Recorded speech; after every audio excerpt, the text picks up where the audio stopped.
Hi, everybody. This is Corone. This is my presentation of the case conceptualization of Will from Good Will Hunting. It's a great movie that came out in 1997, I believe.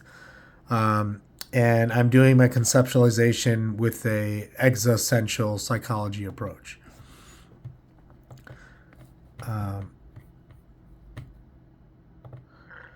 Some brief identifying information about Will. He's 20 years old in the movie. He's a white male from South Boston, working class background. He's employed as a janitor at MIT. He's got some really good or extraordinary self math skills that he kind of taught himself. Um, he was recently on parole for assault charges. He has like a close circle of friends, which you see in the movie are Chuck, Billy, and Morgan. He finds a romantic relationship with the Harvard student, and there's a conflict between his potential and then protecting himself. Some relevant history: he was abandoned at birth by his parents, by his birth parents at an early age. He had to enter the foster care system at some point at age 6. Suffered severe physical and emotional abuse from his foster father. Some of the kind of core beliefs I think that were developed from the plot or descriptions of the movie. He kind of has this feeling of like adults aren't reliable. Being close to people kind of leads to pain because of what's happened to him in his past.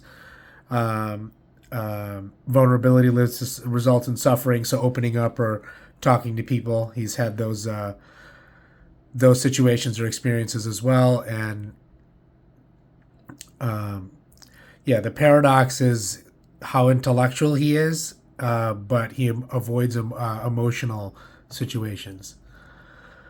So here's the presenting problem. He has quick wit and like kind of fearless bravado.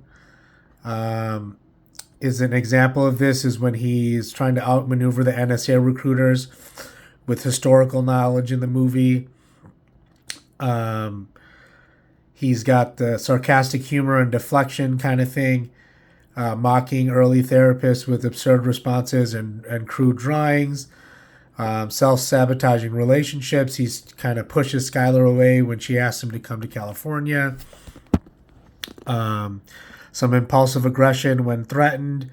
Example is when an assaulting man who bullied him in the garden. A core conviction of unworthiness. Refusal to accept opportunities. An example of this is initially dismissing Professor Lambau's job offers. So he's kind of just, I don't need this or I don't need that. He's okay with being a janitor. That's what he kind of is telling himself. Kind of going back to the core conviction of unworthiness a little bit. Pattern of isolation despite his talents. So he chooses to isolate himself and kind of be alone and be a janitor rather than pursue his talents. So the existential framework, I use the four kind of ultimate human concerns that's within existentialism. Freedom and responsibility, existential isolation, meaning and authenticity, and death and anxiety. These concerns frame Will's psychological struggles and from an existential perspective.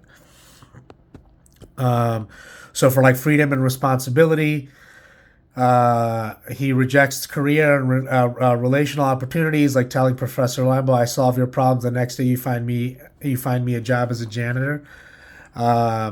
So he kind of took that, I think, the wrong way. Fear of burden of choice. Example, telling Skylar it's just a thing when she invites him to California. That's the person he's kind of in a relationship with. So avoiding responsibility for his own potential. Using past trauma as a justification for stagnation. So another example, an example of this is initial therapy sessions where he refuses to engage. So, from an existential view, freedom requires accepting responsibility for choices. Anxiety arises from facing unlimited possibilities, and growth requires embracing the weight of choice. So, there are choices that Will has, and I think there's some anxiety and maybe a little bit of fear of facing some of these choices and possibly the outcomes of these choices, just because of the trauma in his past of getting close to people in his life, or showing love or vulnerability to people in his life.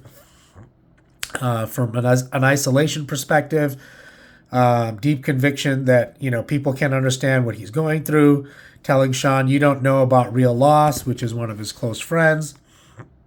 Surface level connections with true intimacy, joking with friends but never discussing personal matters. He uses his intelligence to maintain a distance. Intimidating therapists like an example of this is when he intimidates his therapist in the beginning with intellectual arguments. Belief that genuine connection is impossible, like he's pushing Skylar away by telling her he doesn't love her. Each person's experience is ultimately private. We are born alone and die alone. Challenge is to connect despite fundamental separateness. So Will wants to keep his life private, but he's clearly, not clearly, but in a way seeking some sort of relationship. But because of his past history, he's a little reluctant to kind of pursue that. For meaning and authenticity, Will struggle living in unauthentic by denying his mathematical gifts. I'm just going to put my uniform on and go to my job is something he says in the movie. Avoiding self-defined purpose. Example is claiming he wants to be a laborer like his friends. Conflict between working class and intellectual potential is when one of his friends, Chucky, tells him, "You're sitting on a winning lottery ticket." Fear of living according to his own values, reading books alone but hiding this side of himself. So he's self-taught, but he does it in private and doesn't share it with anybody, or share his knowledge or education with anybody else. No life in his existential view, life has no inherent meaning. We must create it. Authenticity requires honoring one's true nature, living according to self-determination. The death and anxiety part, this is another area of existentialism. Will struggle as a defensive stance against vulnerability. Example is refusing to share his phone number with Skylar at first, but eventually he does. Fear of loss, preemptive relationship termination. Breaking up with Skylar before she can leave for Stanford, so he's kind of breaking up with her before any other bad situations, or her breaking up with him, or anything like that could happen. He kind of takes it upon himself to do it first. He protects against pain of separation. He says, "I don't need this shit," pushing away from those who care about him. Refusal to invest in future due to certainty of loss. "I'm afraid she won't love me back," when he's talking about Skylar. In an existential view, it's awareness of mortality creates existential anxiety. Confronting finitude can motivate authentic living. Death gives us life urgency and meaning. Treatment plan 6 has existential interventions. Building an authentic therapeutic relationship, facilitating freedom and responsibility, clarifying meaning and authentic projects, practicing vulnerability and connection, confronting death and anxiety, monitoring progress, and planning for termination. That's kind of like the end of it. I didn't go into detail on these on the slides. I kind of just wrote some notes down, just because I think we can elaborate on a lot of this.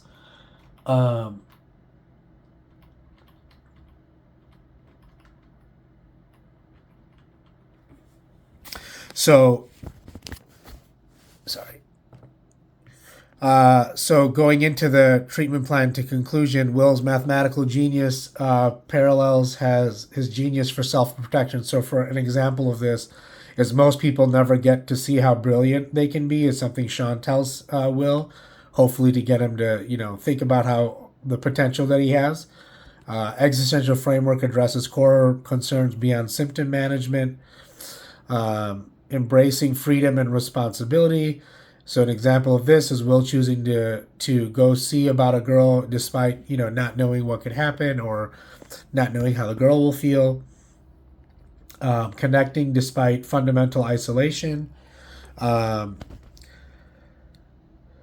so finally breaking through with Sean, and they say it's not your. He says it's not your fault. Living authentically, self-created. So when Will's driving to California, he's choosing his own path. Hold on one second.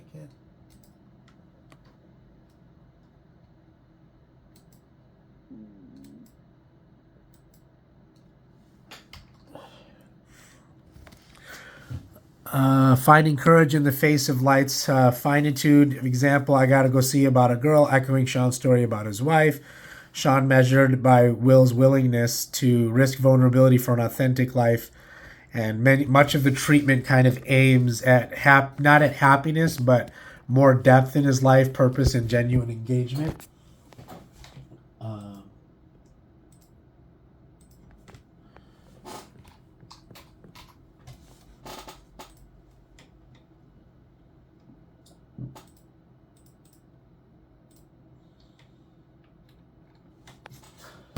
All right, sorry about that. I just lost my notes for a second. I just wanted to go back to treatment plan.